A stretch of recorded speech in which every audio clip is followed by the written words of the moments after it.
the legislative relation between union and states. You know the little bit concept about the federalism. The federalism means the sharing of the power at the two levels.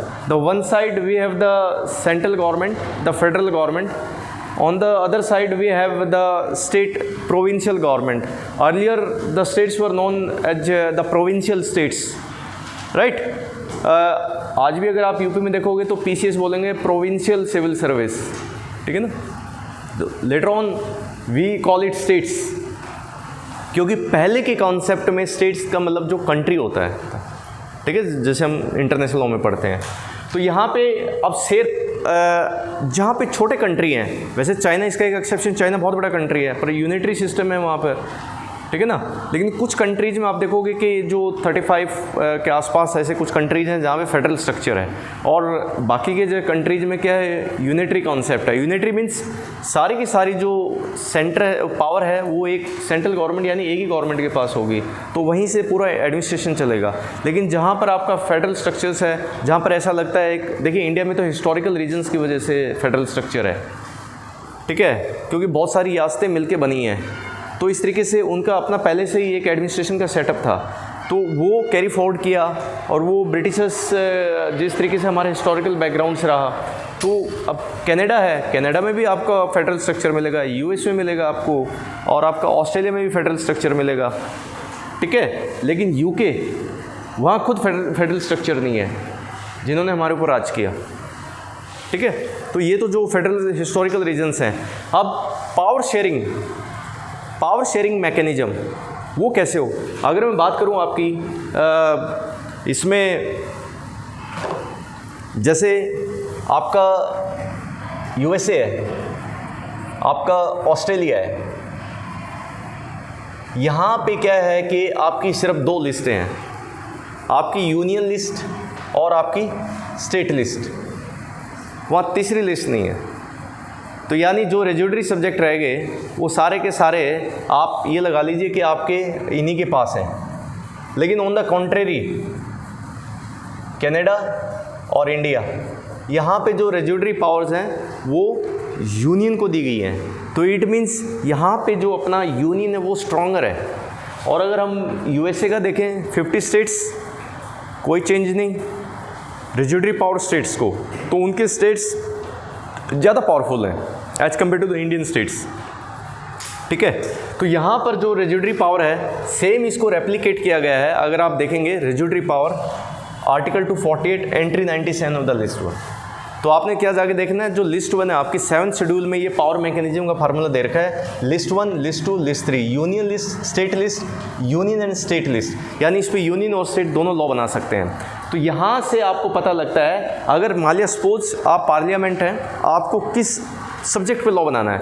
Immediately suppose agriculture है, आपने देखा कि क्या, मैं सबसे पहले तो आप देखोगे कि वेदर यू आर कॉम्पिटेंट और नॉट, तो कॉम्पिटेंसी आप चेक करोगे लिस्ट में जाके 7th शेड्यूल में, तो वो पावर शेयरिंग फार्मूला शेड्यूल 7 में है.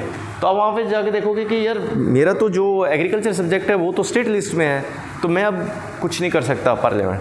तो अभी क्या है, फिर आपका स्टेट लेजिस्लेचर, अलग अलग स्टेट्स फिर अपने रिस्पेक्टिव आपके एग्रीकल्चर के ऊपर लॉ बनाएंगे, ठीक है.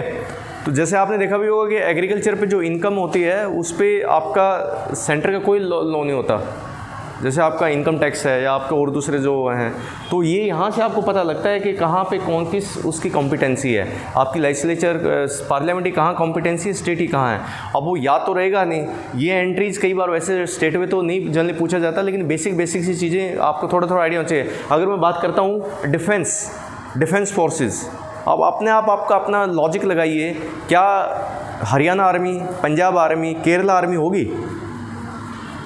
To protect the territorial boundary तो एक आर्मी चाहिए हमें, तो ऑब्वियसली है, बड़े इंपॉर्टेंस है, तो उसको वो आपको डेलिबरेटली यूनियन लिस्ट में डाला गया है. लेकिन ऐसे जैसे आपके फॉरेन रिलेशंस हैं, आपकी करेंसी है, आपके ये इस तरह के बड़े इंपॉर्टेंस जो ये सब्जेक्ट्स हैं तो इस सेंटर को दिए गए हैं. ऑन द कॉन्ट्री अगर आप देखोगे कि जो रीजनल इंपॉर्टेंस के हैं आपके, जैसे एग्रीकल्चर है, आपका एजुकेशन, जैसे एजुकेशन तो डाल के वहाँ डाल दिया, आपका हेल्थ है, तो ये आपको मिलेंगे, आपका एग्रीकल्चर ये स्टेट लिस्ट में मिलेंगे. कुछ ऐसे जो सब्जेक्ट्स दोनों जिसकी रेमिफिकेशन हो, नेशनल लेवल की भी और रीजनल इंपॉर्टेंस की भी, तो वो उसको डाल दिया हमने कॉन्करेंट लिस्ट यानी लिस्ट 3 में 7th शेड्यूल में। लेकिन इसका मतलब ये नहीं है कि आर्टिकल 368 के तहत अमेंडमेंट करके, जैसे 42nd constitution amendment Indira Gandhi ji के टाइम में हुआ और हमने वहाँ से कुछ एंट्रीज आपकी स्टेट लिस्ट की उठा के, जैसे एजुकेशन, फॉरेस्ट वगैरह की, फैमिली प्लानिंग की, क्योंकि फैमिली प्लानिंग एक अपने आप में उन्होंने देखा कि बहुत इंपॉर्टेंट है, तो वो ये उठा के उन्होंने कॉन्करेंट में डाल दिया। तो इस तरीके से ये 368 में अमेंडमेंट करके आप कॉन्स्टिट्यूशन का प्रोविजंस आपको पता ही है कि उसको चेंज कर सकते हैं।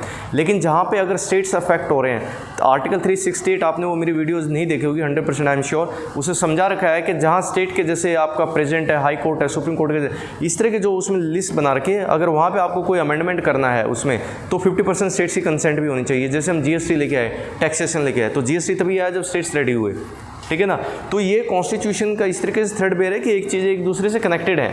अगर आप आइसोलेशन में कॉन्स्टिट्यूशन पढ़ोगे तो आप पूरी ज़िंदगी भी कॉन्स्टिट्यूशन नहीं समझ पाओगे। तो यहाँ पर ये पावर शेयरिंग फार्मूला है और यहीं से हम लेजिस्लेटिव रिलेशंस को बेटर तरीके से समझ सकते हैं।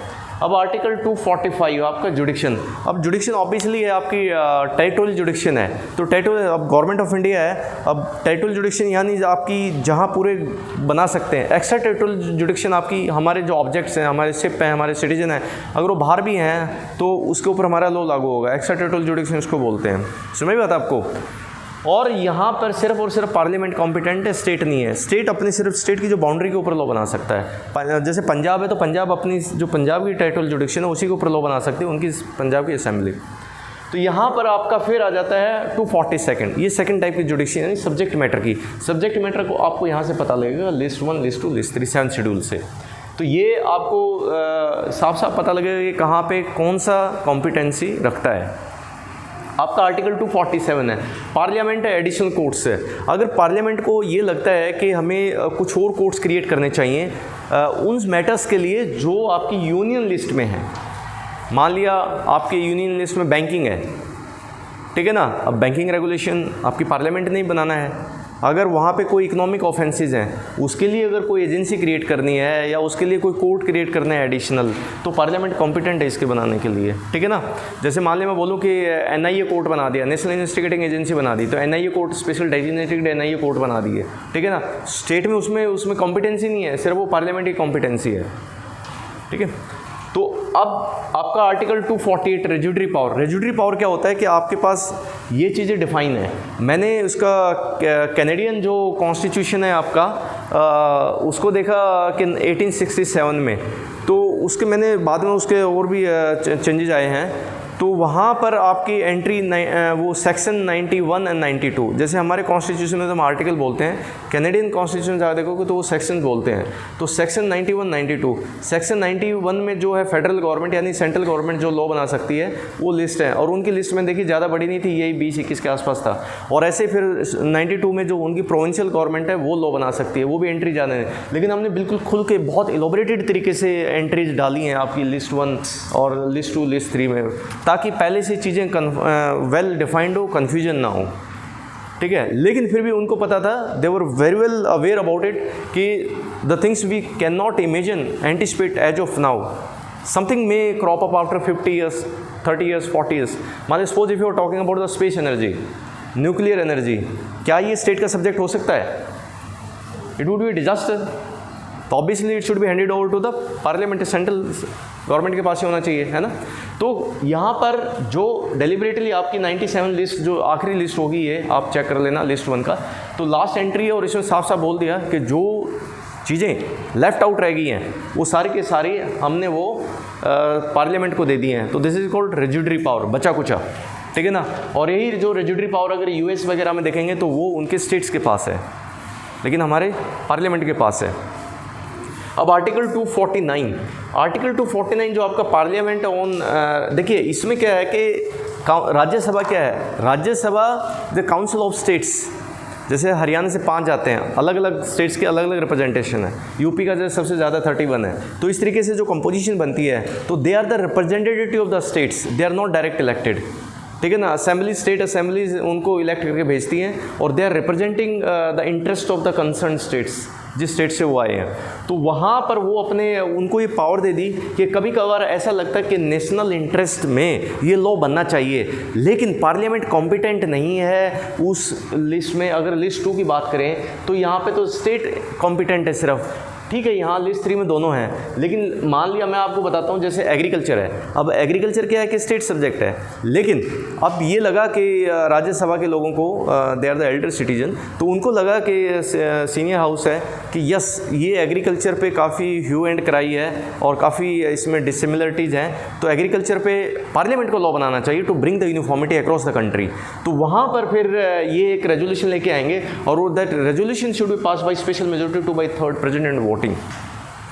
ये मैं बार बार कह रहा हूँ कि जो मेरी वीडियो है आपकी टाइप ऑफ मेजोरिटी उसको देखें, ताकि आपको पता लगे कि 2/3 मेजोरिटी क्या होता है, स्पेशल मेजोरिटी क्या होता है और दोनों का प्लस क्या होता है। ठीक है, तो यहाँ पर आपको ये स्पेशल मेजोरिटी से अगर राज्यसभा पास कर देती है तो फिर पार्लियामेंट के पास पावर आ जाती है इस पे भी, इस एंट्री में भी घुसने का, लॉ बनाने का, स्टेट के जो सब्जेक्ट्स हैं, ठीक है ना, वहाँ पर भी वो लॉ बना सकती है। यानी जैसे एग्रीकल्चर आपका आपका एग्रीकल्चर पे लॉ बनाना चाह रहे हैं, तो वहाँ पर राज्यसभा पिक्चर में आएगी, वो रेजोल्यूशन पास करेगी, फिर उसी तरीके से लॉ पास होगा, लेकिन वो 1 साल तक सर्वाइव करेगा। उसको एक्सटेंड करना है तो फिर दोबारा से वही प्रोसीजर फॉलो होगा और इस तरीके से 1+1 करके ये एक्सटेंड हो सकता है। तो इसका ये मैकेनिज्म है। तो समझ में आ गए। तो आपको ये स्पेशल याद रखना है कि किस सर्कमस्टांसिस में पार्लियामेंट यहाँ पे भी एंटर कर सकती है। यही एक ऐसी चीज़ है जहाँ पार्लियामेंट लॉ नहीं बना सकती, इस पे तो बना ही सकती है, इस पे बना सकती है। तो यहाँ पर बनाने के लिए वो कौन कौन से स्पेशल सर्कमस्टांसिस हैं, तो वो एक तो आपका ये आपका 249 में है, ये आर्टिकल भी आपको याद रखना चाहिए। और उसके बाद आते हैं आर्टिकल 250, जहाँ प्रोक्लेमेशन ऑफ इमरजेंसी अगर डिक्लेयर्ड है। पीओई कौन से आर्टिकल में डिक्लेयर होती है? 352,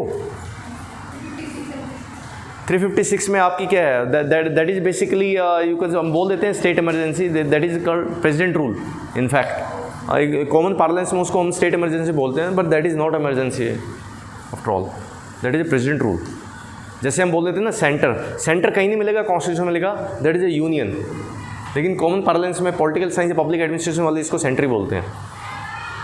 तो यहाँ पर पार्लियामेंट के पास जब इमरजेंसी है तो वो स्टेट की लिस्ट में घुस सकते हैं। यानी जब अगर इमरजेंसी डिक्लेयर होगी तो सारे कुछ पार्लियामेंट होगी। तो in that situation from federal structure we move towards the unitary, तो हम यूनिटरी बन जाते हैं, यानी सारी पावर पार्लियामेंट के पास आ जाती है, सारी पावर सेंटर के पास जाती है। We get united, all powers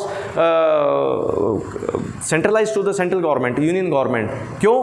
क्योंकि that is the need of power. अगर कहीं वॉर डिक्लेयर हो जाता है, इमरजेंसी डिक्लेयर हो गई है, या तो वॉर डिक्लेयर हो गया या वो it likely to be declared, तो हालात ऐसे हो गए हैं, मिलिट्री हमारी ने पोस्चर ले लिया है, मूवमेंट हो गई है, तो उसमें ऐसा लगता है कि हाँ, तो ऐसे सिचुएशन में क्या है, मान लिया सपोज पंजाब है, JNK है, तो हम we can not linger on the things और टू द स्टेट ओनली, तो उसमें the centre should come in to the picture. तो उस चीज़ को एंटिसिपेट किया वेल, और यहाँ पे प्रोविजन डाल दिया कि इमरजेंसी है तो ये सारा का सारा जो फेडरल स्ट्रक्चर हमारा है वो यूनिटरी में कन्वर्ट हो जाएगा, यानी सारी पावर्स पार्लियामेंट के पास आ जाएगी।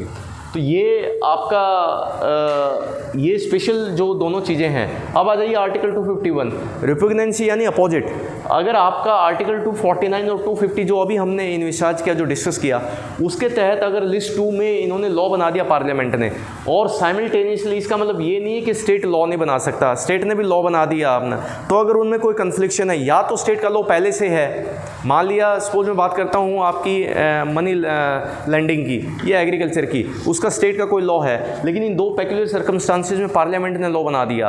अब मान लिया मैं बताता हूँ हरियाणा का कोई लॉ है, मान लिया 1960 का एग्रीकल्चर को या मनी लैंडिंग के ऊपर, और अभी मान लिया इमरजेंसी डिक्लेयर हो गई है, या ये नेशनल इंटरेस्ट में इस एंट्री के तहत वो लॉ पास कर दिया, तो उसमें कुछ ना कुछ कन्फ्लिक्शन तो होगा ऑब्वियसली, नहीं तो फिर पार्लियामेंट को लॉ बनाने की ज़रूरत ही नहीं है। तो कुछ तो वहाँ पर जितना पार्लियामेंट ने लॉ बनाया और जिस इस पार्टिकुलर प्रोविजंस के अगेंस्ट वो जा रहा है स्टेट के, तो वो इलिप्स हो जाएगा, उसको बोलते हैं डॉक्ट्रिन ऑफ इक्लिप्स, ठीक है ना, वो कवर हो जाएगा और सेंट्रल लॉ विल प्रिवेल, यानी सेंटर का लॉ जीतेगा, सेंटर का लॉ अपहोल्ड होगा। मैं नहीं कह रहा कि पूरा एक्ट चेंज हो जाएगा, जो उसके कॉन्ट्रडिक्शन हो रहा है, जहाँ पे उसके रिपुग्नेंसी हो रही है, तो उस extent up to the extent of that repugnancy, तो वो उसके पीछे छिप जाएगा और उसको बोलते हैं डॉक्ट्रिन ऑफ इक्लिप्स। इक्लिप्स कुछ नहीं यार, जैसे आप सूर्य ग्रहण देखते हो, चंद्र ग्रहण देखते हो, वही छिप जाता दिखाई देता, मतलब एक उस चीज़ को रेप्लिकेट किया हुआ है बस समझाने के लिए।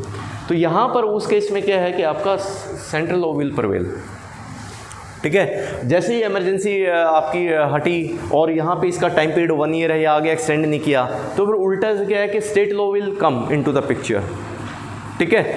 तो यहाँ पे इन दोनों सिचुएशन में परमानेंसी नहीं है, समझे, ये स्पेकुलर सिचुएशंस को कंट्रोल करने के लिए ये स्पेशल पावर पार्लियामेंट को 4 टाइम बिंग दी है। अगर ये ज़्यादा टाइम के लिए देते या परमानेंट देते तो फिर तो फेडरल स्ट्रक्चर का कॉन्सेप्ट ही खत्म हो जाता, फिर तो यूनिटरी बन गया, फिर फेडरल स्ट्रक्चर बनाने की जरूरत क्या है, ठीक है ना। तो ऐसा भी ना हो कि पार्लियामेंट अपनी उस पावर का बहुत ज़्यादा मिसयूज़ कर पाए under the pretext of this national interest और इमरजेंसी। तो यहाँ पर अब आ जाइए आप आर्टिकल 252। अब अगर 2 स्टेट्स को ऐसा लगता है कि we are not capable to frame law on this particular entry और पार्टिकुलर सब्जेक्ट, तो उस केस में क्या है कि 2 या 2 से ज़्यादा अगर ऐसा स्टेट लगता है, देखिए ये कितना ब्यूटीफुली क्राफ्टेड है ये कॉन्स्टिट्यूशन, कैसा, क्योंकि अब नए नए आज़ाद हुए हैं और ऐसा लगता है कि कॉम्पिटेंसी अभी डेवलप नहीं हुई है। अगर स्टेट्स को लगता है कि इस पर सपोज मैं एग्रीकल्चर सब्जेक्ट की बात कर रहा हूँ या हम पुलिस की बात कर रहे हैं, द पुलिस भी state subject, law and order भी स्टेट सब्जेक्ट, तो उन पे 2 स्टेट ऐसे आते हैं और वो रिक्वेस्ट करते हैं कि parliament should come forward and frame the law on behalf of the state, तो वो अपने रिस्पेक्टिव असेंबली में पास करेंगे उस रेजोल्यूशन को और वो फिर पार्लियामेंट उसको पास कर देगी और इसमें सिर्फ simple majority is required. But यहाँ पे आपने देखा था कि स्पेशल मेजोरिटी जो राज्यसभा का रेजोल्यूशन, तो ये आपको याद रखना है, क्वेश्चन ऐसे आते हैं और कन्फ्यूजन होता है। तो यहाँ पर आपको क्या है कि सिंपल मेजोरिटी से स्टेट्स अपने असेंबली पास वो रेजोल्यूशन लेके आएंगी और फिर पार्लियामेंट इसको पास कर देगी। और ये खास बात है, जो क्वेश्चन आता है कि वो पार्लियामेंट ने जो लॉ बनाया है उसको अमेंड और रिपील पार्लियामेंट ही कर सकती है। The body which has created a particular statute और act, only that body has right to repeal it और अमेंड इट। अगर हरियाणा पंजाब के लिए पार्लियामेंट ने कोई लॉ बना दिया इन दोनों स्टेट्स की रिक्वेस्ट पे, तो हरियाणा असेंबली और या पंजाब असेंबली रिस्पेक्टिव अपने उसमें कोई अमेंड है उसको रिपील नहीं कर सकती हैं, वो नल एंड वॉइड होगा, तो पार्लियामेंट को ही करना पड़ेगा, ठीक है। हाँ, अब इसको कोई तीसरा स्टेट या चौथा या 5वां स्टेट भी अडॉप्ट कर सकता है। मान लिया कल को हिमाचल है, राजस्थान है या यूपी है, ठीक है, वो पार्लियामेंट ने लॉ बनाया और उनको भी लगता है कि this law is ideal law, ठीक है ना, मॉडल लॉ है, इसको हम भी अडॉप्ट कर लेते हैं, ठीक है, दे आर मोस्ट वेलकम, वो उसको अडॉप्ट कर सकते हैं। लेकिन अडॉप्ट करने के बाद वो उसको खुद अमेंड रिपील नहीं कर सकते अंटिल अनलेस पार्लियामेंट उसको, तो ये क्या करेंगे, ये रिक्वेस्ट करेंगे, फिर पार्लियामेंट उसमें कुछ अमेंड करेगी या रिपील करेगी। सुनाई बात आपको। तो ये मैकेनिज्म है, ये कुछ देखो स्पेशल इस तरीके का मैकेनिज्म बना गया है, बड़ा सोच समझ के हर सिचुएशन को मीट आउट करने के लिए। कहीं पे नेशनल इमरजेंसी आती है, कहीं नेशनल इंटरेस्ट आता है, कहीं ऐसा लगता है कि they are still not matured up to that stage के उस पार्टिकुलर टॉपिक पे, पार्टिकुलर एंट्री पे, पार्टिकुलर सब्जेक्ट पे पार्लियामेंट को लॉ बनाना चाहिए। तो वो सारी सिचुएशंस यहाँ पे वेल एंटिसिपेटेड कर रखी हैं। अब आ जाइए आर्टिकल 253 पे। आर्टिकल 253 में देखिए, हम बार बार करते हैं कि हमने बहुत सारी कन्वेंशंस, हमारे जो हेड ऑफ द स्टेट्स जाते हैं बाहर, MOU साइन करते हैं, कोई कन्वेंशन, कोई ट्रीटी, ठीक है ना, तो वहाँ पर अगर हमने कोई एग्रीमेंट साइन कर दिया तो उसको हमें डोमेस्टिक लॉ में रेटिफाई भी करना है ना, तो रेटिफाई करेंगे तो फिर अपने यहाँ पे पास करेंगे, तो फिर स्टेट ये नहीं बोल सकते कि this is the state subject. तो आर्टिकल 253 में स्पेसिफिकली लिख रखा है। तो कभी कभार एक बार ये क्वेश्चन भी पूछा गया था कि जो आपके इंटरनेशनल जो एग्रीमेंट है वो किस आर्टिकल में रेटिफाई होते हैं कॉन्स्टिट्यूशन में, तो दैट इज़ आर्टिकल 253। अब आर्टिकल 254 पर आ जाइए।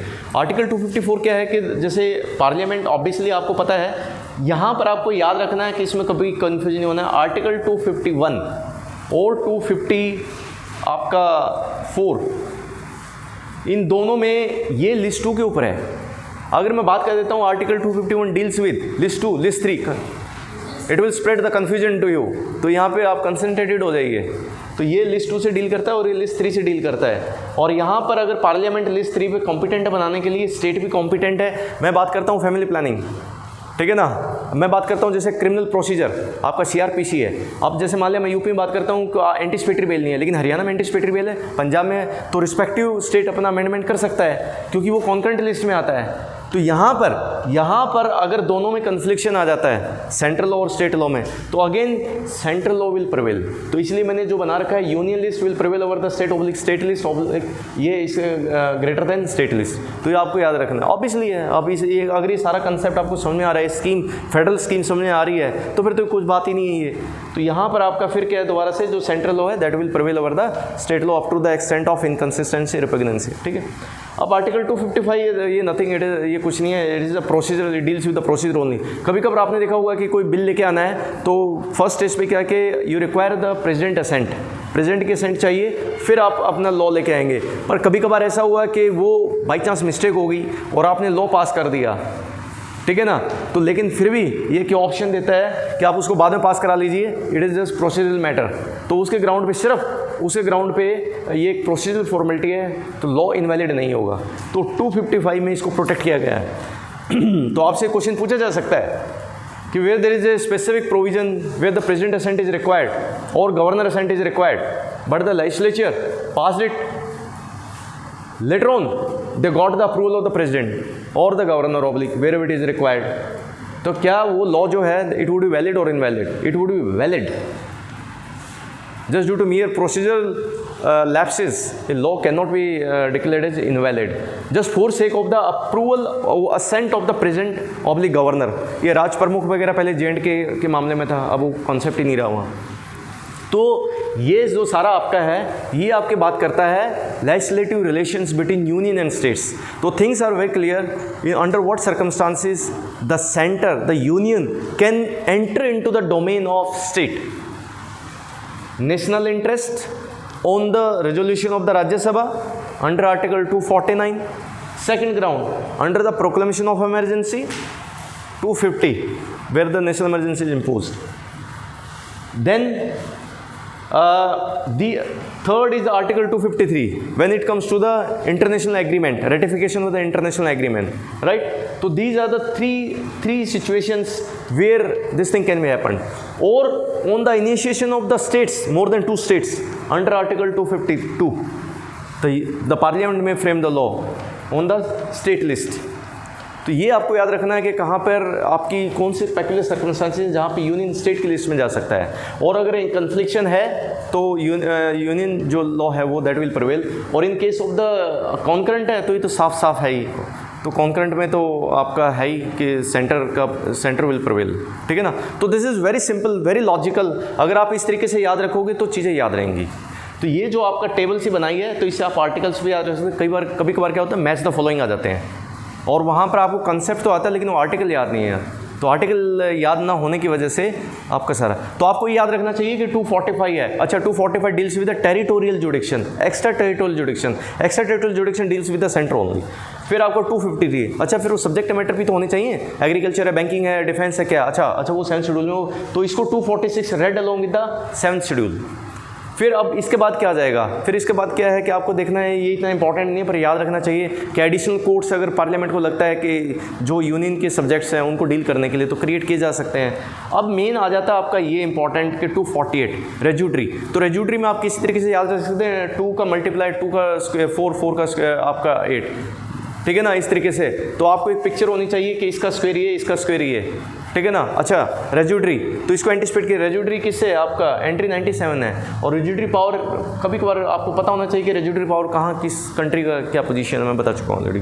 फिर आपको आना चाहिए कि 249। तो जैसे आपको पता है कि रेज्यूटरी पावर आती है तो उसके बाद है ना बहुत ज़बरदस्त आर्टिकल आते हैं 2, 249 एंड 250।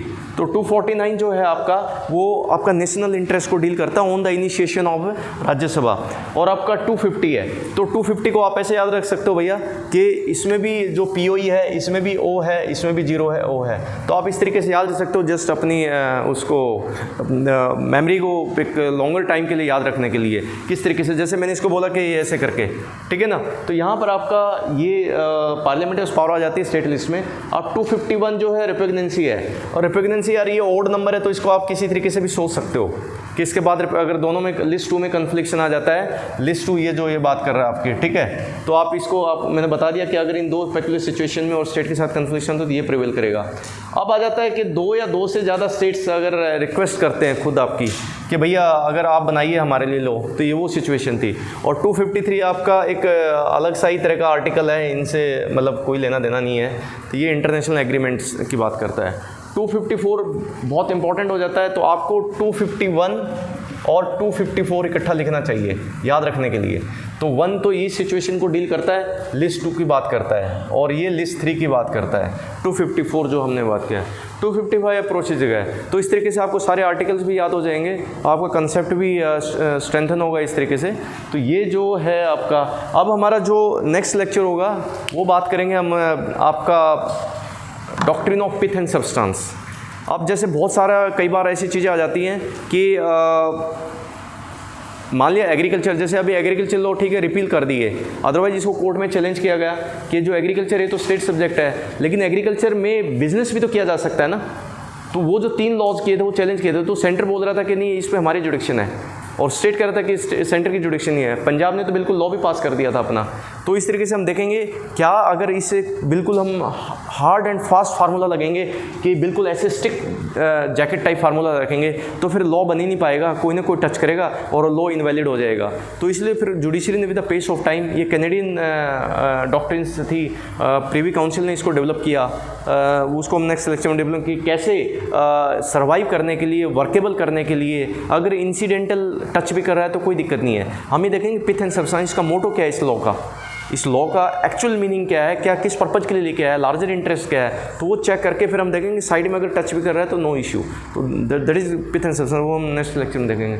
तो with this our today's lecture is over please.